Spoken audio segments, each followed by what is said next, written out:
12월 26일 KMA 뉴스 브리핑입니다. 정부가 MRI 검사비를 2배나 올리기로 했다는 소식 전해드렸었죠. 뇌 MRI 급여화는 작년 10월부터 시작됐는데요. 매년 1,600억 원이면 충분할 거라는 정부 예측과 달리 2,700억 원이나 지출되자 본인 부담금을 현재 30%에서 80%로 높인 겁니다. 의료계는 처음부터 이런 상황을 염려했는데요. 박종혁 의협 대변인은 적극적인 반대에도 불구하고 시행해 놓고 이제 와서 환자 부담을 높이는 게 말이 되냐고 꼬집었습니다. 문제는 내년 하반기부터 척추 MRI 건보 적용이 시작된다는 겁니다. 김동석 대한개원의협의회장은 뇌와 뇌혈관보다 더 많은 환자들이 몰릴 것으로 예상된다면서 건보 재정에 부담이 되면 그때 가서 또 혜택을 줄일 거냐고 지적했습니다. 서울대병원이 인턴 수련을 원칙대로 하지 않은 사실이 드러나 제재를 받았는데요. 다른 수련병원들로 파장이 확산하고 있습니다.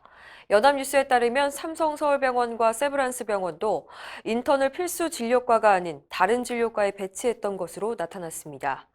원래 인턴들은 내과, 외과, 산부인과, 그리고 소아청소년과에서 일정 기간 수련을 받아야 하는데 근무표를 짤 때 소아정형외과, 소아흉부외과를 돌도록 한 겁니다. 의료계는 골맞던 문제가 터졌다는 분위기입니다. 전공의협의회 관계자는 어떤 수련병원이든 마찬가지라며 인턴을 수련 대상이 아닌 값싼 노동력으로 여기다 보니 벌어진 일이라고 지적했습니다. 보건복지부는 서울대병원과 마찬가지로 이들 병원의 전공의 정원 축소 등 페널티를 적용할지 결정할 방침입니다. 내년 3월부터는 환자의 가족이 처방전을 대신 받는 게 허용됩니다. 원래 처방전은 의사한테서 직접 진료받고 발급받는 게 원칙이지만 특별한 상황에선 가능하도록 법이 바뀐 겁니다. 특별한 상황이라는 건 환자가 의식이 없거나 거동이 힘든 경우, 또 오랜 시간 동안 똑같은 처방이 이뤄지는 경우를 말합니다. 대리 처방전은 아무나 받을 수는 없고요. 환자의 부모와 자녀, 배우자, 노인 의료복지시설에서 근무하는 사람 등으로 제한돼 있습니다. 대리 처방전을 받을 땐 대리자의 신분증과 확인서를 의료기관에 제출해야 합니다. 의사 국가시험 실기시험에 떨어진 응시생들이 이의를 제기할 수 있는 기회가 올해 처음 쥐어졌습니다. 올해 실기시험 합격자는 20일부터 24일까지 발표됐는데요. 불합격된 사람들은 이 기간 동안 이의 신청을 할 수 있도록 했습니다. 지금까지는 합격 여부만 공개돼서 수험생들은 자기가 왜 떨어졌는지 알 길이 없었는데요. 그렇다 보니 작년에 의대생과 의사 6명이 국시원을 상대로 소송을 내는 일도 있었습니다. 이의 신청 제도는 불합격자가 구제받을 수 있는 좋은 기회인데 눈가림용 아니냐는 의혹도 나오고 있습니다.